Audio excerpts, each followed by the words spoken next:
మార్కెట్లో పండ్లు కొనడానికి వెళ్ళినప్పుడు వాటిపై చిన్న స్టిక్కర్లు ఉంటాయి. అసలు పండ్లపై స్టిక్కర్లు ఎందుకు వేస్తారు? పండ్లపై రాసి ఉన్న అంకెలను పరిశీలించిన తర్వాతే వాటిని కొనుగోలు చేయాలని నిపుణులు చెబుతున్నారు. కానీ చాలా మందికి ఆ అంకెల యొక్క మీనింగ్ ఏంటో తెలియదని చెప్పుకోవాలి. చదవకుండానే స్టిక్కర్ పీకి పారేసి పండ్లను తింటుంటాం. సరిగ్గా గమనించినట్లయితే ఆ స్టిక్కర్లపై కొన్ని నంబర్లు రాసి ఉంటాయి. వీటికి ప్రత్యేక అర్థం ఉంది. ఆ స్టిక్కర్ పై పండ్ల నాణ్యతను తెలిపే కోడ్ రాసి ఉంటుంది.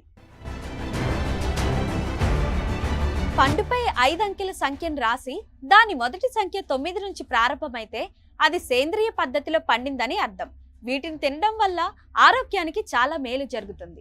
పండుపై ఉన్న స్టిక్కర్ 5 అంకెల సంఖ్యను కలిగి ఉండి 8తో ప్రారంభమైతే ఆ పండు జన్యు మార్పుతో పండించిన నాన్ ఆర్గానిక్ అని అర్థం. ఒకవేళ పండుపై 4వ నంబర్తో కూడిన స్టిక్కర్ వేస్తే పంటలో రసాయనాలు మందులు వాడినట్లు అర్థం.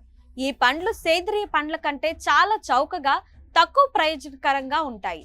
పండ్లలో ఎక్కువ రసాయనాలు వాడడం వల్ల క్యాన్సర్ వంటి ప్రమాదకరమైన వ్యాధులు వస్తాయి కాబట్టి ఎల్లప్పుడూ ఆర్గానిక్ పండ్లను మాత్రమే వాడాలి.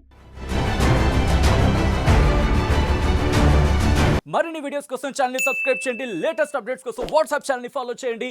అండ్ లింక్ డిస్క్రిప్షన్ లో ఉంది.